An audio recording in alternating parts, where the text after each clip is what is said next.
Halo, saya Fernando dari Ikom Untan Angkatan 20. Di video ini saya akan menjelaskan apa itu jurnalistik, sejarah singkat jurnalistik, fungsi pers menurut pasal 6 Undang-Undang Nomor 40 Tahun 1959, dan 4 sistem pers yang digunakan oleh berbagai negara.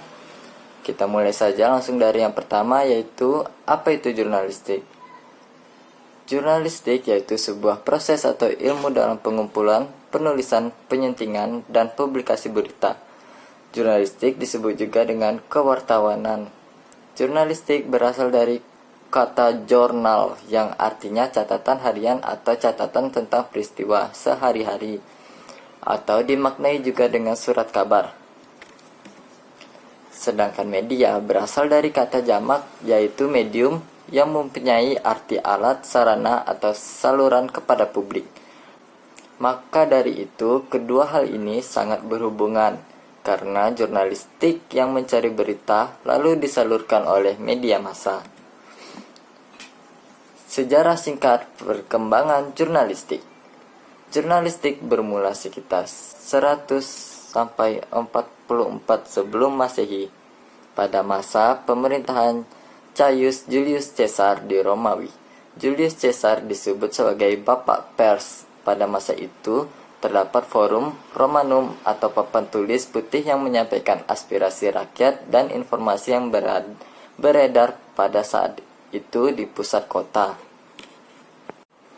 Forum Romanum dulu berisi tentang laporan-laporan singkat hasil keputusan dari sidang senat yang pada saat itu ditulis oleh para budak yang diberi tugas oleh pemiliknya untuk mengumpulkan informasi, juga menghadiri sidang-sidang senat dan melaporkan semua hasilnya secara lisan maupun tulisan.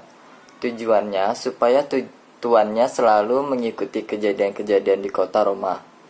Penyebaran informasi secara tertulis mulai berkembang pada masa peradaban Mesir yang mulai menemukan teknik pembuatan kertas pada abad 8 Masehi, tepatnya tahun 911 Masehi di Cina. Muncul surat kabar cetak pertama dengan nama King Pao atau Ching Pao yang berarti kabar dari istana. Pada abad ke-18, jurnalistik menjadi bisnis dan alat politik ketimbang sebuah profesi. Misalnya, komentar tentang publik sudah bermunculan pada masa ini. Demikian pula keterampilan desain sudah mulai berkembang dengan semakin majunya teknik percetakan.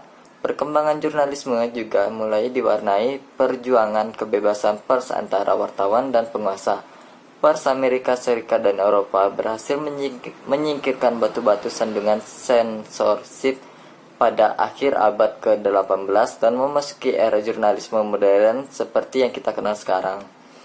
Seiring perkembangan zaman, pada era 970 sampai 1980, komputer berkembang pesat sehingga mengubah proses produksi berita. Memasuki era 1990-an, teknologi komputer sudah semakin canggih dengan sudah adanya teknologi wireless dan akses pengiriman berita melalui internet atau via satelit yang memudahkan wartawan untuk meliput di mana saja. Pada era 2000-an, mulai banyak situs-situs pribadi yang menuliskan laporan jurnalistik pribadi pemiliknya, atau sering kita kenal dengan blog. Walaupun tidak semua menuliskan karya jurnalistik, tetapi tetap banyak yang melaporkan karya jurnalistik bermutu juga. Pers menurut pasal 6 Undang-Undang Nomor 40 Tahun 1999. Fungsi pers juga diatur dalam Undang-Undang Pers ini, yakni sebagai media informasi, pendidikan, hiburan, dan kontrol sosial, serta berfungsi juga sebagai lembaga ekonomi.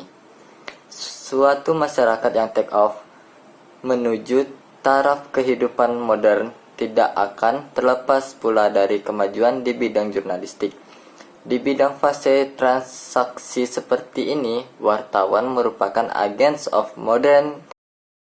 Selanjutnya, ada 4 sistem pers yang dianut oleh berbagai negara. Yang pertama, teori pers otoriter. Pada teori pers seperti ini, pers tidak boleh mengkritik alat-alat negara dan penguasa. Ditambah lagi, pers jenis ini berada di bawah pengawasan dan kontrol pemerintah. Itu artinya, rakyat tidak memiliki hak penuh dalam mengaspirasikan pendapatnya. Ia tidak bisa memberikan opininya melalui pers. Negara yang menganut teori pers ini yaitu Portugal, Spanyol, dan banyak negara di Amerika Selatan dan Asia. Kedua, teori pers bebas. Teori pers yang kedua adalah teori pers bebas atau lebih dikenal dengan pers liberal. Teori jenis ini memiliki tujuan untuk melakukan pengawasan terhadap kinerja yang dilakukan oleh pemerintah.